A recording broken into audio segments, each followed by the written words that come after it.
Educação à distância, mudando realidades.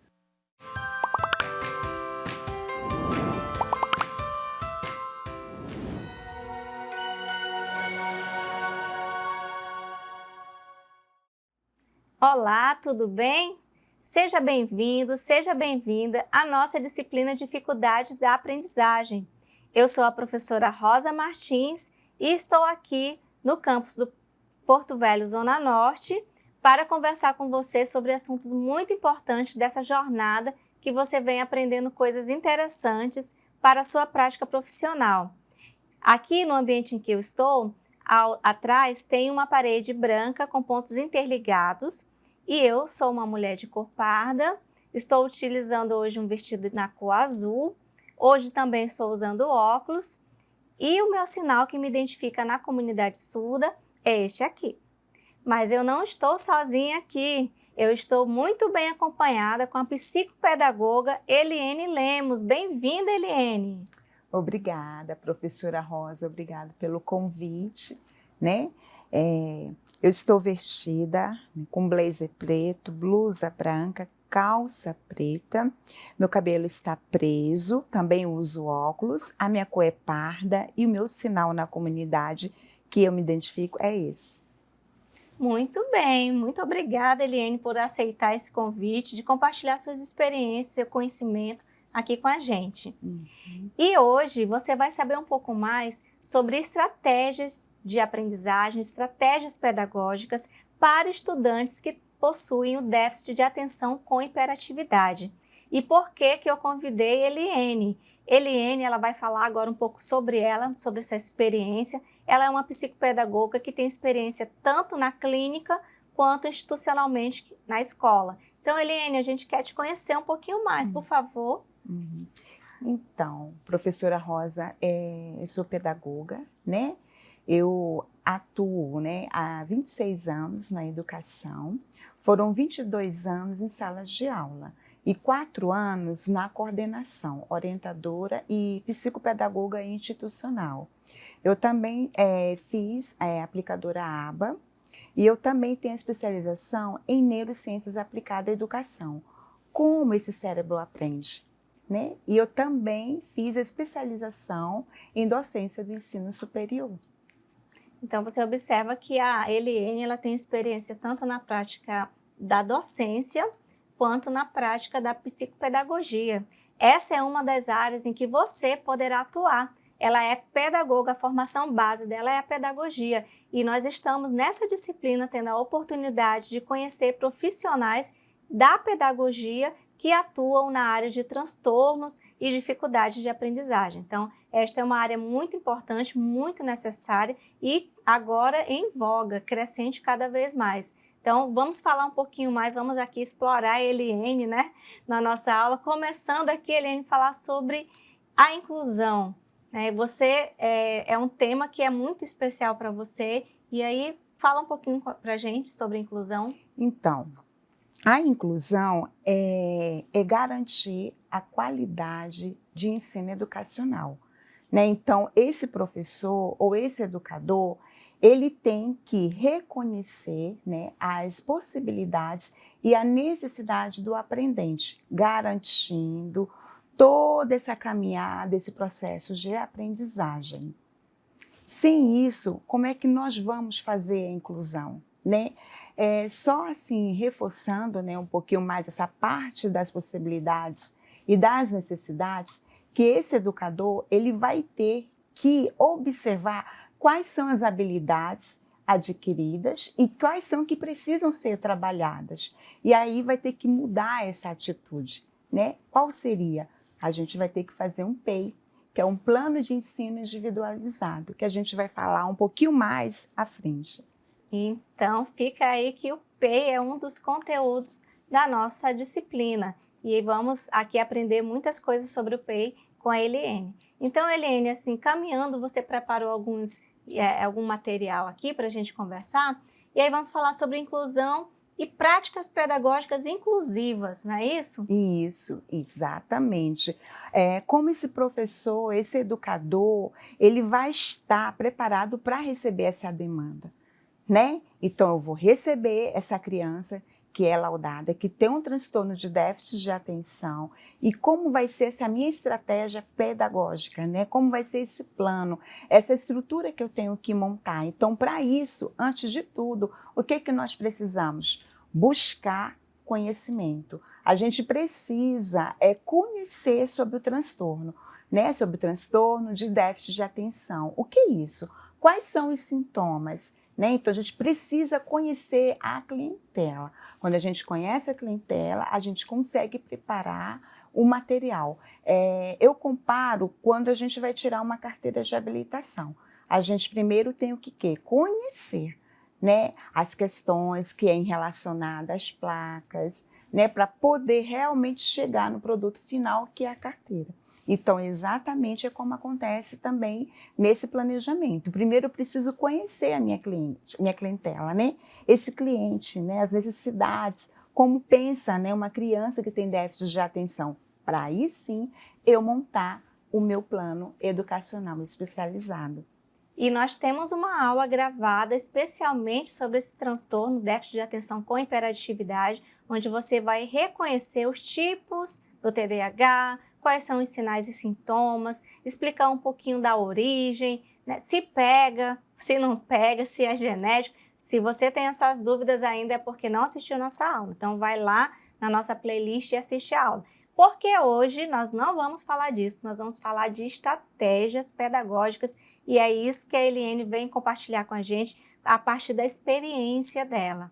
Então vamos conversar, ela preparou aqui uma série de questões, a começar falando da neurociência, né? A gente vai aqui para os slides dar uma olhadinha no que você trouxe. Uhum. Então, a neurociência, ela não propõe uma nova pedagogia, né? Ela nem promete solução para as dificuldades da aprendizagem, mas ela ajuda a fundamentar a prática pedagógica que já se realiza com sucesso e orienta ideias para intervenções, demonstrando que estratégia de ensino que respeita a forma como o cérebro funciona tende a ser mais eficiente.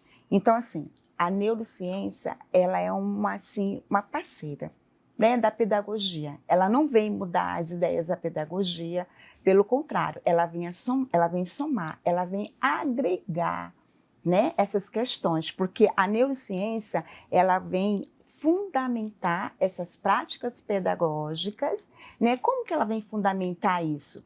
Como ela vem intervir nas ideias, nas intervenções, como eu posso, né, lidar com essas situações, mas é a parceira mesmo. E como isso acontece, como esse aprendizado acontece, como esse processo ocorre, né, nessa parte do cérebro. Então já anote aí, uma das primeiras questões. É importante que o pedagogo aprenda sobre neurociências. E isso quer dizer que a gente precisa aprender, estudar como o nosso aluno aprende. O que influencia nesse processo de aprendizagem dele? Como um cérebro que possui um transtorno no neurodesenvolvimento aprende? Como que uma criança, e aí vamos falar aqui da pedagogia na educação infantil especialmente, como que uma criança que está se desenvolvendo de diferentes formas, como que ela aprende? Como é que eu posso, como pedagogo, atuar? Né? Eu preciso conhecer sobre neurociências, não é isso? Exatamente. Né? Como que esse cérebro ele aprende? Né? Aí nós falamos a questão da neurociência e vem a questão também que o cérebro ele aprende pelas formas sensoriais. Como é que nós aprendemos? Observando, se comunicando, falando, né, com o outro, ouvindo, né? Mas tem um porém, professora Rosa, ouvir. Mas como essa informação está chegando no cérebro, né? Mas aí essa parte, querido aluno, a gente vai ver mais na parte clínica, né? É mais a parte clínica, porque aí entra a solicitação do exame, que é um terapeuta fono que faz, né, esse encaminhamento, o psicopedagogo também faz esse encaminhamento, como ele está ouvindo, né, e como esse processo está chegando ao cérebro, porque ele pode ouvir, mas é diferente do escutar, né? Exatamente. Você colocou até uma imagem de um cérebro aqui, como é que o cérebro aprende, né? Uhum. É importante que nós, pedagogos, que a gente estude sobre isso e não apenas se comporte como um leigo que diz que a criança não aprende porque simplesmente ela não aprende, ela não tem capacidade de aprender. Então, esse discurso já não cabe mais num tempo de ciência, né? No tempo que a gente vive. E aí você trouxe também uma reflexão sobre a neurobiologia da aprendizagem, é isso? Exatamente, que a neurobiologia da aprendizagem, ela vai realmente falar sobre os lobos, né? Porque o nosso cérebro, ele é formado por lobos, né? O lobo frontal, né? O lobo occipital, né? O lobo temporal e o lobo parietal. Como vocês podem ver na tela, né, de vocês, o lobo frontal, o que ele, né, nos transmite? As funções superiores, tomada de decisões, solução de problemas e planejamento. Lobo parietal, recepção e processamento das informações sensoriais do organismo. Então, nessa parte do parietal, vem muita questão das emoções, das sensações. Aí nós temos o lobo occipital, que é responsável pela visão. Nós temos o lobo temporal, que é exatamente a parte da memória, da atenção, da audição e da linguagem, né? E aí tem a parte lá que eu já tinha lido, mas eu vou reforçar, que entra exatamente a parte do planejamento, as decisões, né? E no TDAH é aonde que afeta mais, é o lobo frontal. Essa parte de tomada das decisões, né? E a gente até comentou na aula passada sobre as funções executivas. Essa palavra até parece com você, né, Aline? Então, as funções executivas, elas são realmente para trabalhar a concentração, né, a atenção, a memória, o planejamento, o controle inibitório, né? No momento que eu estou ali trabalhando com o meu aprendente, o que nós vamos fazer? Estamos na parte dos recursos pedagógicos, jogos. Então, no momento que você está trabalhando um jogo, eles estão acionando, né, os lobos, né, ali naquele momento, né, ou ele está tomando uma decisão, ele está planejando, ou está na parte atencional, na parte da memória, porque é dividida a memória de longo prazo, de curto prazo. Aquele momento do jogo é onde a gente trabalha, principalmente o jogo da dama. Esse jogo trabalha com todas as funções executivas, todas. E é muito bom quando você trabalha em dupla, né? Porque tem aquele momento que você precisa parar, que aí é a questão mesmo assim, né, do limite até onde eu posso ir, mas ele vai ter que continuar o jogo puxando pela memória. Qual é a memória ali? Memória de curto prazo, que ele vai ter que pensar, né, dependendo do jogo, da dama, ou outro tipo de jogo, né, pedagógico, mas ele vai estar estimulando essa parte, né, da neurobiologia da aprendizagem. Olha só, a dama é uma excelente estratégia para trabalhar as funções executivas, então já fica a dica aí de planejar, de incluir, né, esse elemento, né, na questão pedagógica de sala de aula. E você também, aí a partir das funções executivas, você também trouxe uma reflexão sobre as sinapses, né? Então, o que seria, né, a sinapse? A sinapse nada mais é de que a comunicação entre os neurônios, né? Então, o que acontece? Quanto mais eu estimulo o meu aluno, mais esse cérebro ele vai moldando, né? Então, o que acontece? Sinapses são os nêuros que se comunicam uns com os outros em pontos de contato que chamamos, né, chamados de sinapses. Qual é a sua importância? As sinapses são importantes devido a elas, o sistema nervoso é capaz de quê? Processar, interpretar e modificar as informações que recebe. Então, ali vocês estão vendo que é um neurônio se comunicando com o outro. Então, quanto mais há estímulo de comunicação, mais acontece esse contato chamado sinapse. E aí você fala um pouquinho mais sobre as sinapses, né? É um tema que você gosta muito, né?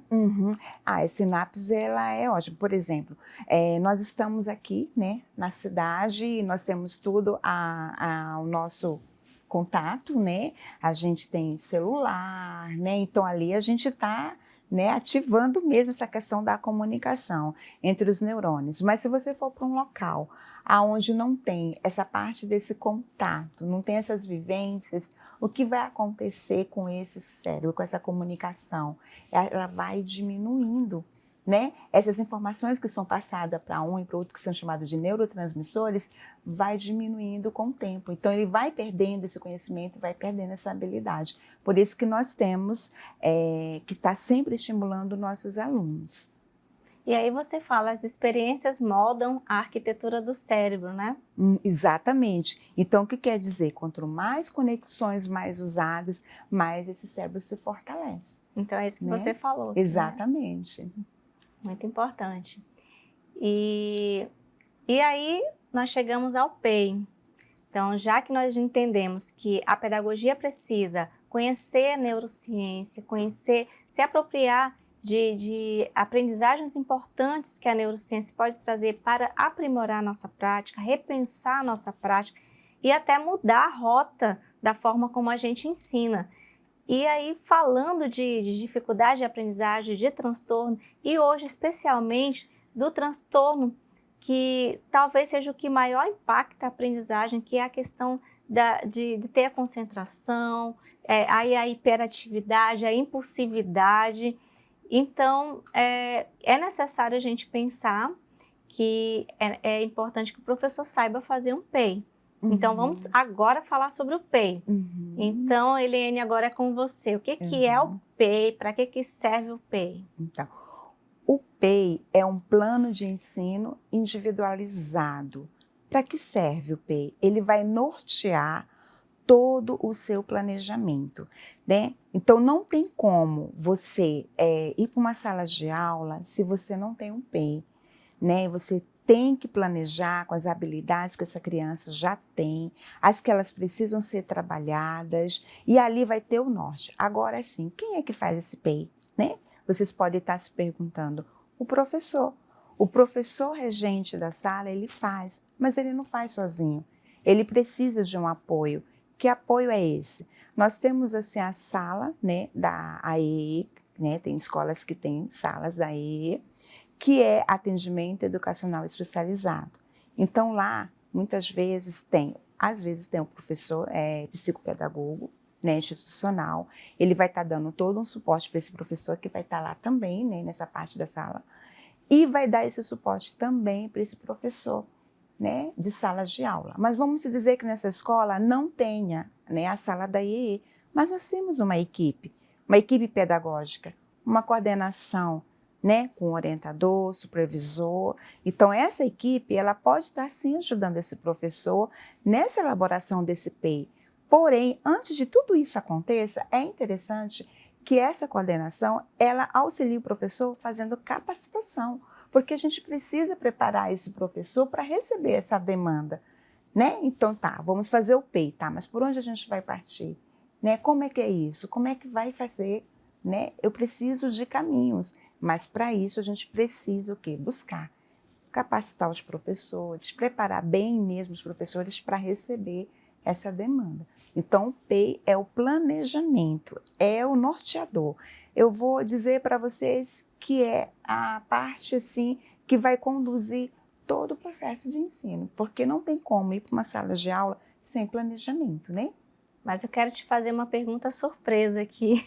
Pode fazer. Por que a gente falou que é o PEI, para que ele serve, mas por que o PEI ele é necessário para alguns alunos se o professor já faz o planejamento da turma? Eu quero que você comente aí com os nossos alunos, que serão os futuros professores, serão os futuros pedagogos que estarão lá na coordenação, ou gestores escolares, e pais, né, e mães. Por que tem que fazer para uns específicos que são mais privilegiados e por que não serve o planejamento da turma? Então, porque assim, crianças, né, com transtornos de déficit de atenção, a questão da maturidade, né? Então, a gente precisa saber as habilidades que essa criança com TDAH, ela tem já adquiridas que precisam ser desenvolvidas, né? Então, assim, a turma, ela tem um planejamento da turma, mas tem questões dentro da turma que nós temos uma demanda de TDAH, vamos dizer, né, criança com transtorno de déficit de atenção. Essa criança, ela não vai conseguir e ter o mesmo sucesso, vamos dizer assim, no sentido de atenção, porque já tem um laudo, né? Então, quando aquela criança, né, que consegue prestar atenção, se concentrar, tá ali fazendo direitinho, quem tem TDAH, a atenção dele é muito no sentido de ser comprometido, de ele manter o foco durante uma criança que mantém, vamos dizer assim, exemplo, né, 15 minutos, do TDAH é menos, né? Então tem muitas questões lá na sala de aula que vai passar batido para ele, né? Então por isso que a gente precisa adaptar de acordo com a necessidade desse aprendente. Por isso que você comentou no início que é importante conhecer quem é esse aluno. Uhum. E aí você trouxe um modelo de PEI. Vamos dar uma olhadinha? Uhum. Então, aqui, na verdade, são as questões assim que para alcançar, né? Metas gerais para a turma e metas priorizadas para o aluno. Então, vamos lá. No primeiro tópico tem assim, manusear adequadamente o exemplo, tá, alunos? Variado o gênero de texto e ser capaz de produzi-los. Para a turma, isso é para a turma. Para a criança, no caso, vamos dizer que é uma criança que tem uma necessidade, né? Um TDAH, a gente vai ter que já reduzir, né, essa questão da produção. Mas você não sai do contexto, ele permanece dentro do conteúdo, mas ele vai aprender o quê? A manusear os variados gêneros textuais e ser capaz de identificá-los. Pronto, não saiu, está dentro do conteúdo, mas para a turma foi essa parte, né, de produzir, ser capaz de produzir. Por quê que é para a turma? Porque ele vai ter que pensar para escrever, usar a memória, né? Porque ele vai estar ali lembrando, ele vai usar a memória, vai usar a atenção e vai ter que usar a parte da concentração. Para a criança que tem, vamos dizer assim, né, um transtorno de déficit de atenção, atividades que têm que ser rápidas. Então, o que vai acontecer? Manusear os variados gêneros sexuais, ser capaz de identificá-los. Ok, não saiu, né, vamos dizer assim, da meta. Está dentro. É o mesmo conteúdo, mas as metas elas são de acordo com a necessidade daquela criança. Mais abaixo, nós temos, né, uma outra meta, que é perceber os tipos de frases, sabê-los empregá-las, como também saber construir suas próprias frases, norteando a pontuação, né? Então, olha só, em relação à criança, né, dependendo também do nível que ela se encontra da aprendizagem, né, vamos dizer que ela está no nível ainda que ela tem um repertório que ela conheça, né, vamos dizer assim, ela conhece, ela identifica, né, as letras, ela compreende, mas a parte assim, do sistema da escrita alfabética, por exemplo, ela tem lá a ordem, né, mas ela sabe que é um B de bola, que é um C de casa, nesse sentido assim. Então, não sai, está trabalhando do mesmo jeito, mas tem que ser de acordo com a necessidade, aquilo que ele vai conseguir fazer. Mas, Eliane, agora falando como a mãe, né? Eu, a mãe, vejo essa priorização de metas. Mas então, eu vejo que o meu filho, ele pode identificar, mas ele não vai produzir, ele não está tendo a menos do que a turma, ou isso pode ser incluído em outro tempo? Uhum. Pode ser incluído em outro tempo. A questão é assim, é no sentido naquele momento que foi lido, né, aquela parte ali, né, da parte do alfabeto, que a gente vê que foi um pouco menos, né, mas isso é um exemplo, né, então, tipo assim, depende de criança para criança, né, então, tipo assim, se foi uma criança que a gente imagina que esteja nessa fase, mas se ele for uma criança que ele consegue fazer, que ele consegue acompanhar, ok, pode fazer sim, mas depende muito do nível que ele está. Aqui só foi mesmo um exemplo. Só para deixar claro que a meta é prioridade, a escolha da meta é feita com base no que o aluno consegue fazer naquele momento e que vai ser ampliado conforme o desenvolvimento dele. Não vai ser menos, como aparentemente a gente bate a primeiro olho aqui e vê, é menos do que a turma.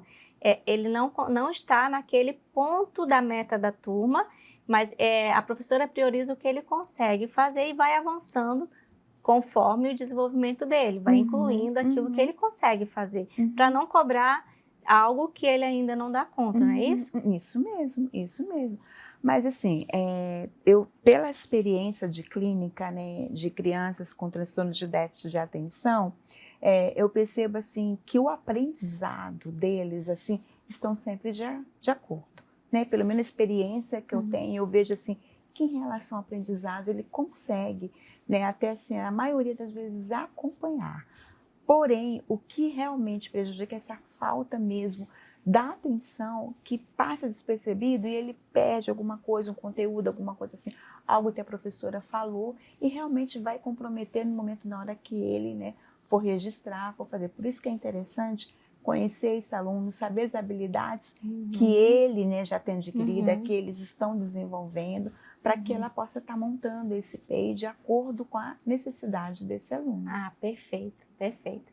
E então, aí a gente chega à questão da avaliação, né? Já que eu comentei aqui, vamos falar um pouco da avaliação. Então, a avaliação, ela é muito importante, né? Importante. Por quê? Porque ela vai avaliar esses alunos a todo momento, observar o seu comportamento no cotidiano escolar e sempre fazer perguntas oral e espontaneamente. O que mais se deve considerar é o desenvolvimento do aluno durante as aulas, mesmo que os detalhes sejam mínimos, para eles o esforço é dobrado e tem muito valor, por isso os educadores precisam estimular a todo momento, né, a todo instante. Então essa avaliação ela tem que ser contínua. Né? Ela tem que ser contínua, o professor na hora de fazer essa avaliação, ele tem que prestar atenção à questão de detalhes, né? Então o que essa criança com o TDAH, ela te responder, ela te dá o feedback, considere, porque ele tem um esforço muito dobrado para poder realizar, né, aquele momento, aquela atividade ou aquele jogo devido ao déficit de atenção que ele tem, né, de transtorno, né, com hiperatividade.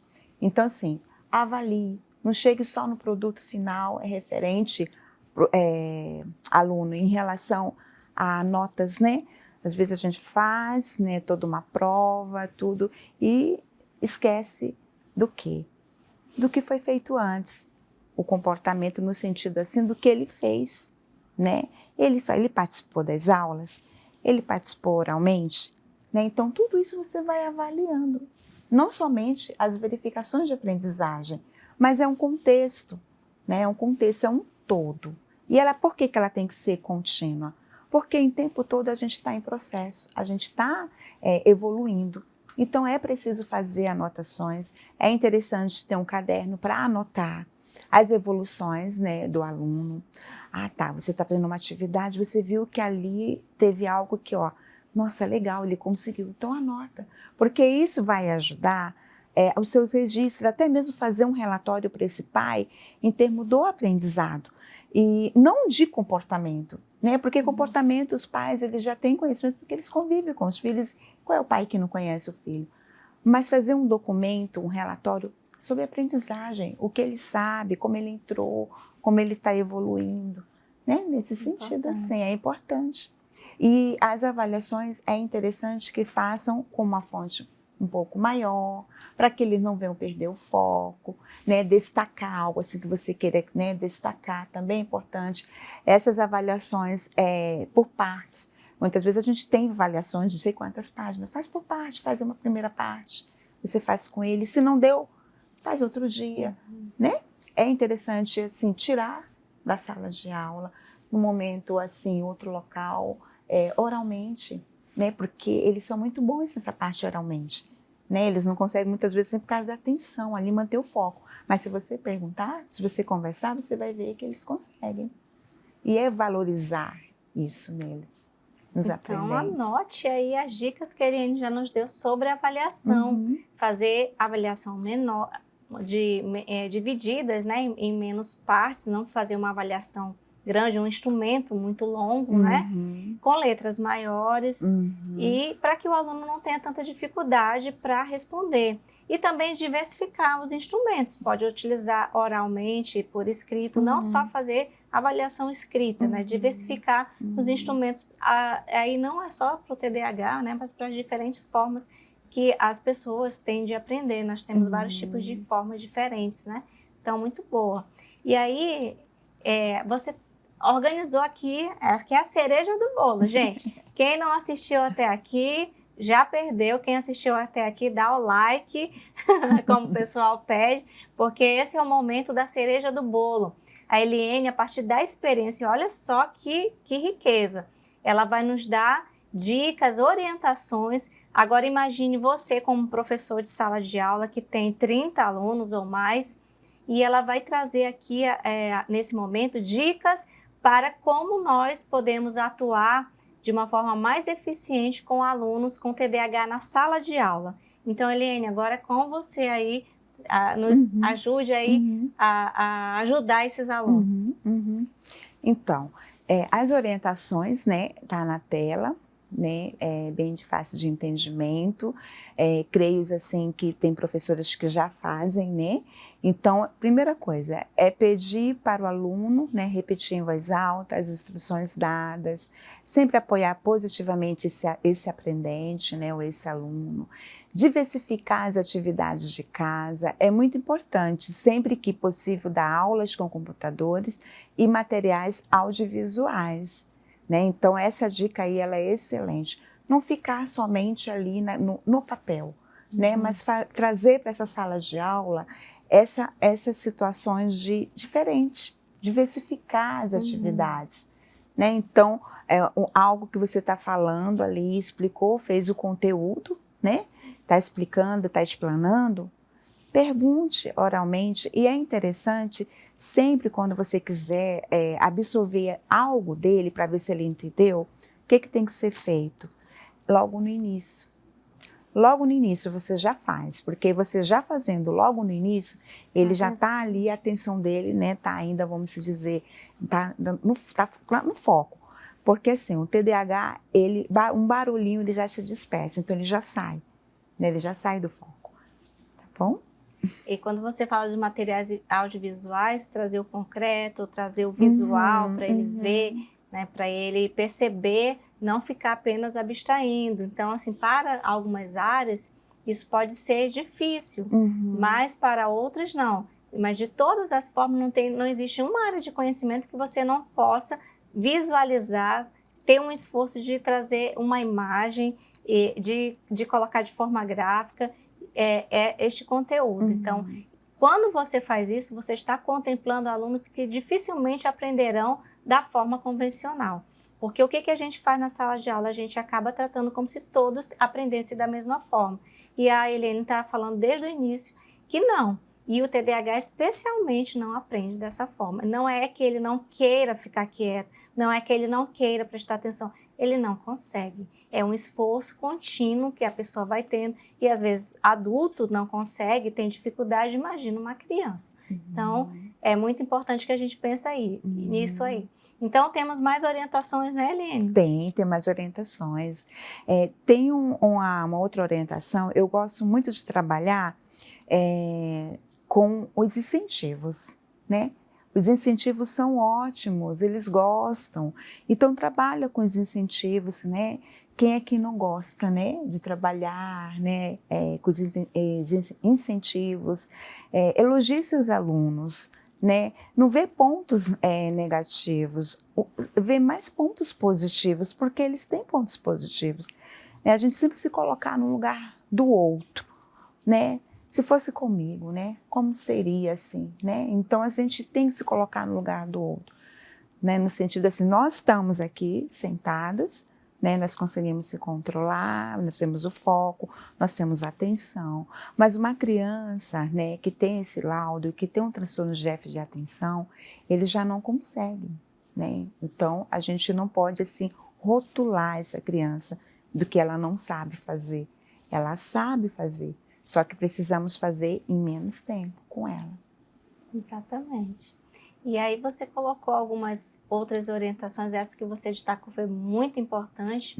E aí você traz a questão do trabalho em duplas, né? Exatamente, o trabalho em dupla, como eu já, né, mencionei, oralmente, buscar colocar esses alunos nas primeiras carteiras, sempre destacar palavras importantes nas provas, para chamar a atenção do aluno, né? Isso Já é tinha legal, né? mencionado. Quando você, é como se você estivesse lendo um livro, aí a gente não faz, não sublinha, não coloca de cor diferente. Então, na hora que você vai elaborar a prova, o professor pode já destacar aquela parte mais importante, ou a parte da pergunta em si, que às vezes a gente faz uma introduçãozinha, né? E aí é outra questão, Helene, que eu estava lendo, que é interessante fazer uma pergunta por vez, não fazer muitas perguntas em uma só, né? Exatamente. Esse é o objetivo, né? Fazer a pergunta e responder e considerar a resposta desse aluno, né? Porque alguma coisa ficou assim. O conteúdo que foi explanado em salas de aula, alguma coisa ficou. Se você for perguntar, né, para este aluno, ele vai te responder, né? Agora, o momento para ele, tipo assim, parar, para escrever, prestar atenção no professor, é difícil para ele, né? Por causa dessa atenção que é comprometida. Essa parte, né, do cérebro que é da parte do lobo frontal, de tomar decisões, de planejamento, é difícil, né, para eles.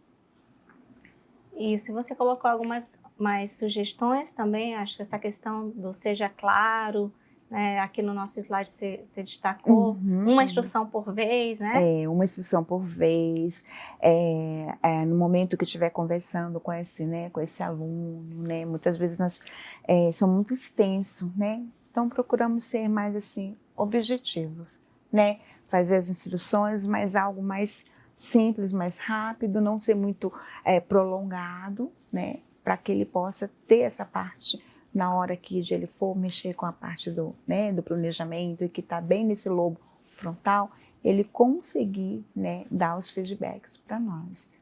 E a questão da família, a relação professor e família, ter essa comunicação, né? Então, em relação, né, professor e família, é parceria, né? Nós como assim, educadores, né, professores, nós não podemos chegar e apontar o dedo, né? O culpado é o professor porque a criança não está conseguindo desenvolver, o culpado é a família. Não, nós não podemos pensar, nós temos que ver a família como parceiros.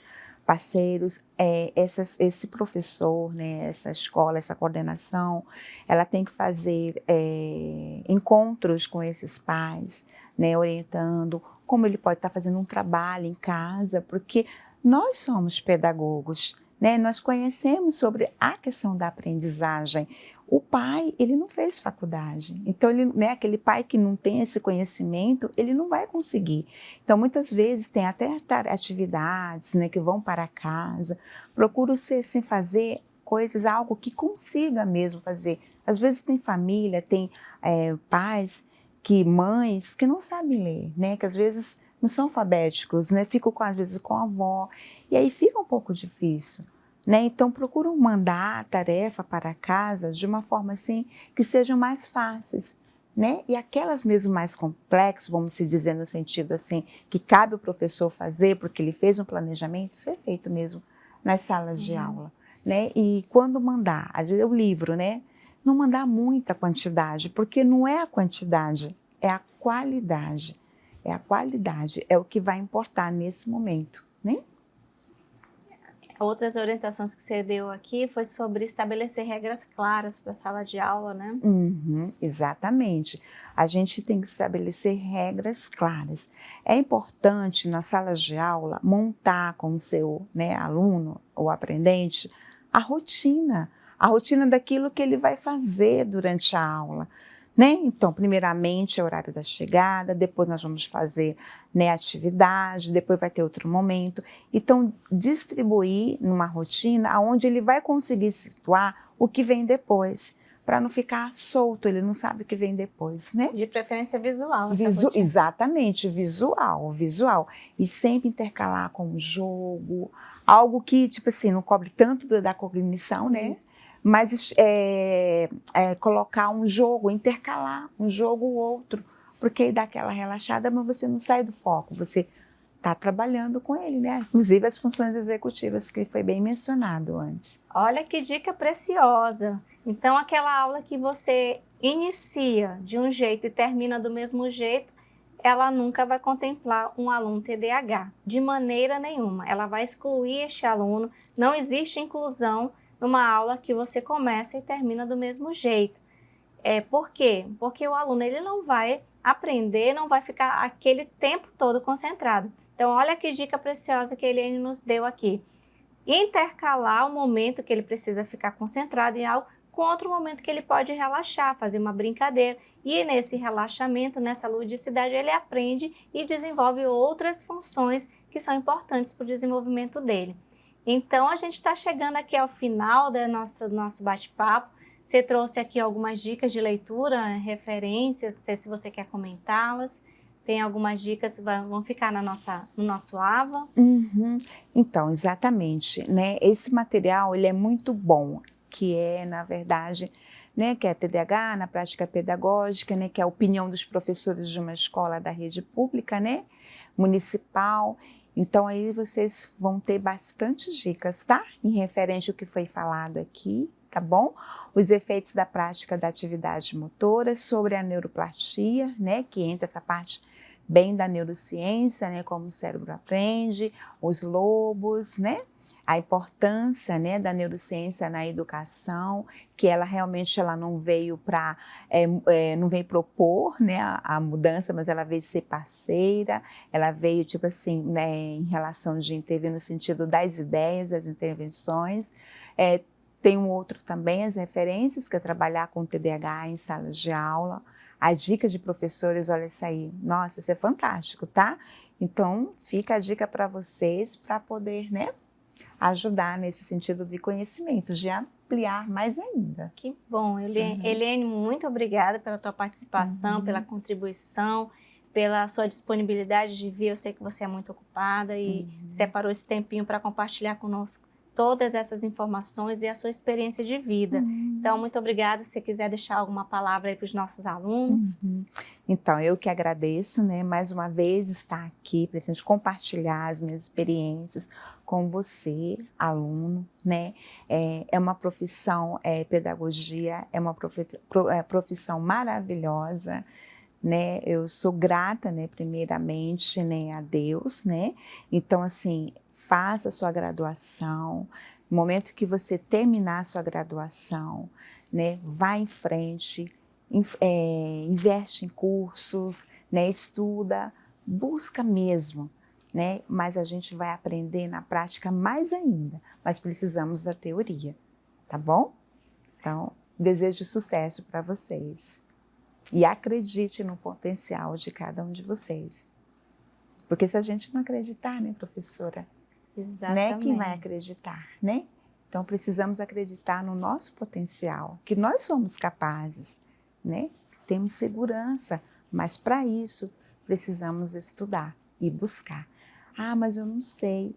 Não, tá tudo aí, né? Informática, internet, o acesso é tão rápido, né, professora Rosa?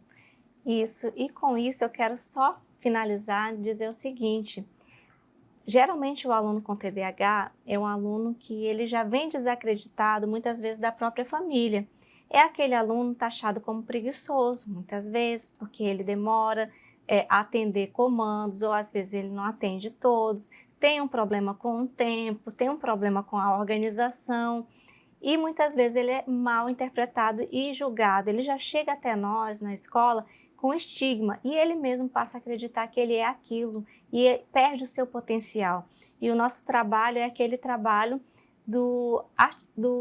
da pessoa que constrói algo. A gente vai muitas vezes tirando todas as demãos de preconceito que deram nele, e a gente vai deixando esse aluno numa forma né, que ele seja ele, com tudo aquilo que ele consegue, com tudo aquilo que ele não consegue hoje, que ele consegue fazer sozinho, que ele consegue fazer com ajuda, e a gente está ali para ajudá-lo. Ele precisa sentir que nós somos um apoio para ele. E muitas vezes a escola é, infelizmente, esse único apoio porque da família já vem desacreditado. Então, que você seja esse apoiador de pessoas, esse apoiador do aluno que já vem com um transtorno do neurodesenvolvimento sem saber e que muitas vezes não tem laudo, não sabe, mas você percebe como profissional e pode ajudar. Você não precisa de um laudo para poder seguir essas orientações que a Eliane deu aqui, de maneira nenhuma. Então, que isso se aplique a nós e também às pessoas com as quais a gente trabalha, que você acredite no seu potencial e acredite no potencial do seu aluno, que é isso que nós estamos fazendo aqui com vocês, acreditando em vocês. Um grande abraço e até a nossa próxima aula.